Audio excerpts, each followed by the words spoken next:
ட்ரெயின்லிங்க எனக்கு ஏற்பட்ட ஒரு அனுபவம் தான் நான் சொல்கிறேன். இப்போ இங்கேருந்து கோயம்புத்தூர்லேருந்து பெங்களூர் போகிறதுக்கு ட்ரெயினில் ட்ரெயின் புக் பண்ணியிருந்தோம்.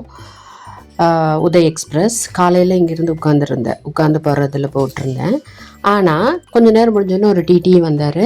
அவர் என்ன சொன்னார், அம்மா உங்களுக்கு ஏசியில் அலாட் ஆகிருக்கு அப்படின்னு சொன்னார். நான் சொன்னேன், இல்லைங்க எனக்கு நான் சிட்டிங் இதுதான் நான் ஏசி தான் புக் பண்ணியிருக்கேன் அப்படின்னா. இல்லைம்மா அதில் ஒரு ஆப்ஷன் இருக்குது.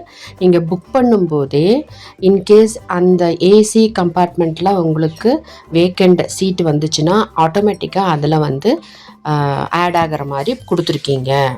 புக் பண்ணும்போதே நம்மளுடைய சிட்டிங் ஆர் செகண்ட் கிளாஸ் ஸ்லீப்பருக்கு நம்ம புக் பண்ணும்போது ஆன்லைனில் புக் பண்ணும்போது அதில் ஏசின்னு ஒரு ஆப்ஷன் வருதுங்க. In case of any vacancy in AC compartment நம்ம இங்கே இருக்கிறவங்கள ப்ரையாரிட்டி பேசிஸில் நமக்கு ஏசி கம்பார்ட்மெண்ட்டுக்கு மாற்றுறாங்க வித்தவுட் எனி ஃபர்தர் சார்ஜஸ். நமக்கு எக்ஸ்ட்ரா பணம் கொடுக்க வேண்டியதில்லை.